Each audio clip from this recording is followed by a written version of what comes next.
보통 일반적으로 말하는 성주운에서도 운이 들어온다고 하는 나이거든요. 그렇지만 내년에 나가는 삼재와 성주운이 들어오면서 거기에서 큰 피해를 볼 일이 생겨요. 네, 선생님 안녕하세요. 안녕하세요. 네, 어디에 누구신가요? 인천 금화신당입니다. 네, 반갑습니다. 네, 반갑습니다.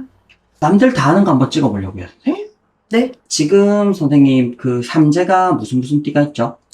신자진, 원숭이띠, 쥐띠, 용띠입니다. 자, 그래서 처음으로 원숭이띠.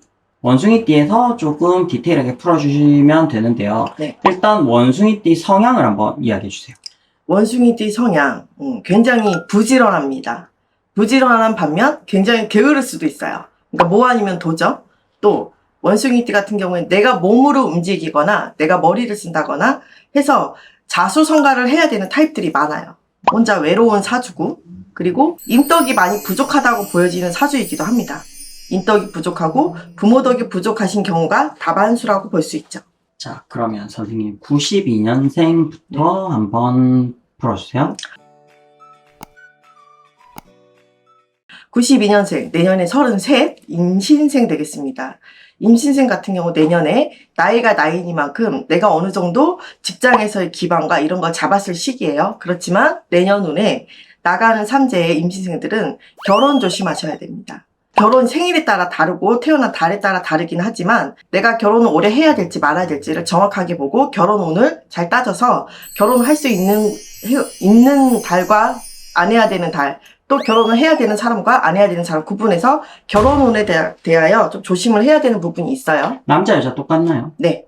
특히나 남자분들. 여자분들 같은 경우에는 그래도 조금씩은 생일에 따라 물론 피해갈 수 있다고는 하지만 남자분 같은 경우 특히 나가는 삼재에 들어오는 운이 겹칠 수가 있어요. 그래서 조심하셔야 됩니다. 그리고 80년생 경신생들 45이죠, 내년에. 경신생 같은 경우는 특히나 원숭이띠 중에 제일 외로운 사주라고 볼 수 있습니다. 그리고 내가 여러 사람과의 교류를 통해서 대인관계를 잘 맺어야 된다고 보고 있고요. 그래서 그런 사람일수록 내년에는 나가는 운과 겹치면서, 나가는 삼재와 겹치면서 대인관계에 특히 조심하셔야 돼요.